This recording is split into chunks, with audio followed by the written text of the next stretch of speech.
کسی جنگل میں دو بیل مل جل کر رہا کرتے تھے۔ دونوں میں بہت دوستی تھی۔ وہ دونوں ہر کام ایک ساتھ کیا کرتے تھے۔ جنگل میں ایک شیر تھا جو بہت بھوکا تھا اور بہت دنوں سے انہیں کھانے کا منصوبہ بنا رہا تھا، مگر کامیاب نہیں ہو رہا تھا۔ شیر جب بھی ان پر حملہ کرتا وہ دونوں مل کر اس کا مقابلہ کرتے اور شیر کو بھگا دیتے۔ کافی کوشش کی شیر نے پر ناکام رہا۔ ایک دن اسے ایک ترکیب سوجی۔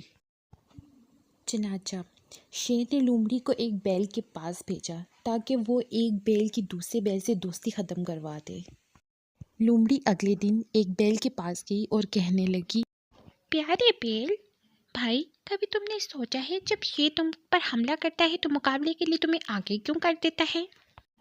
نہیں، اس بارے میں نے سوچا نہیں۔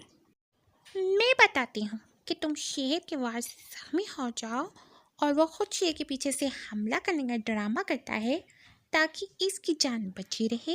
میری مانو، اس سے دوستی ختم کر دو۔ بیل پریشان ہو گیا۔ اسے لومڑی کی باتوں میں کچھ سچائی نظر آ رہی تھی۔ دوسرے دن بیل پریشانی کی حالت میں ہرنی کے پاس جاتا ہے اور بولتا ہے، مجھے تم سے ایک مشورہ کرنا ہے۔ کل لومڑی میرے پاس آئی تھی اور کہنے لگی کہ پیارے بیل بھائی، تم نے کبھی سوچا ہے؟ لومڑی بڑی ہی چالاک ہے۔ وہ تم دونوں میں لڑائی کروانا چاہتی ہے۔ اگر تم اس کی بات مانو گے تو۔ بیچارہ بیل چالاک لومڑی کی باتوں میں آ گیا اور دوسرے بیل سے دوستی توڑ دی۔ شیر تو تھا ہی اسی انتظار میں کہ دونوں الگ الگ ہوں اور وہ ان کا شکار کرے۔ اگلے دن ہی شیر نے پہلے والے بیل پر حملہ کر دیا۔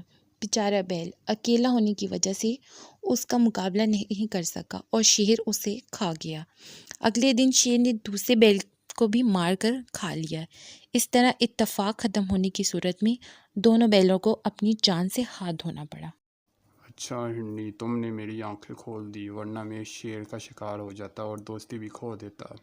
وعدہ کرتا ہوں کبھی کسی کی باتوں میں نہیں آؤں گا۔ شکریہ۔